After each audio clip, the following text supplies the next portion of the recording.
Bien, donc nous continuons l'explication des, des hadiths des 7 grands péchés.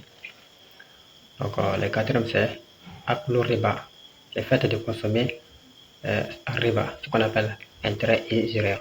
Intérêt usuraire.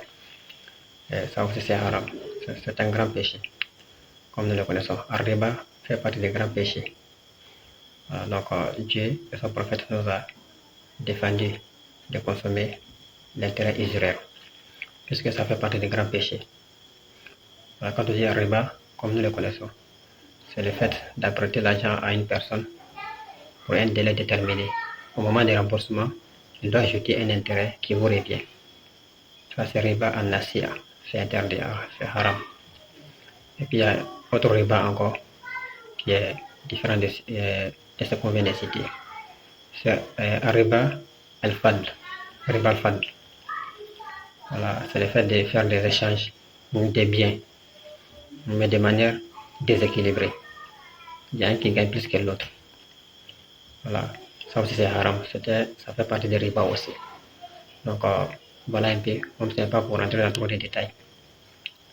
Donc voilà, dans ce hadith-là, il a cité, le professeur a cité 7 grands péchés.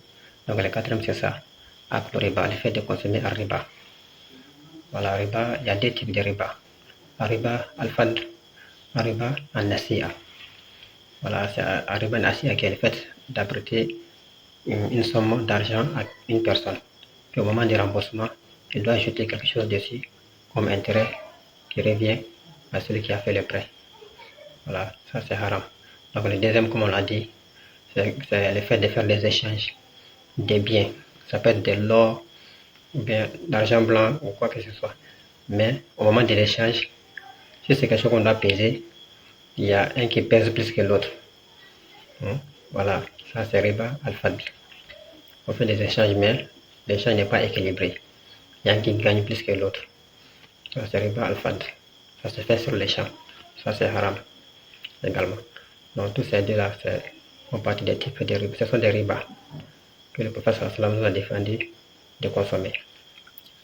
Parce que celui qui consomme des ribas vraiment aura des grandes sanctions, châtiment les jours de jugement. Donc Allah nous préserve de cela.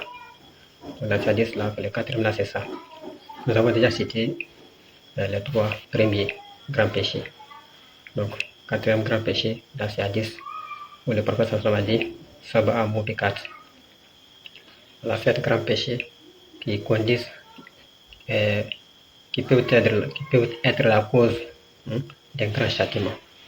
C'est ça al-muhlikat. Al-mubikat, c'est-à-dire al-muhlikat. Donc, Allah nous préserve de cela. Parce qu'Allah a rendu le commerce licite. Ahallallahu al-bay'a wa harrama riba. Il a rendu le commerce quelque chose d'illicite, mais il a interdit un riba qui est intérêt usuraire. Bon, voilà un peu, on ne peut pas entrer dans tous les détails, ça demande beaucoup d'explications, mais l'essentiel c'est ça. Voilà, il faut essayer de s'éloigner de ces genres de transactions. Avant de tomber dedans, il faut prendre beaucoup de renseignements. En tant qu'un croyant, c'est comme ça. Donc, Allah nous accorde la bonne compréhension. Assalamu alaikum.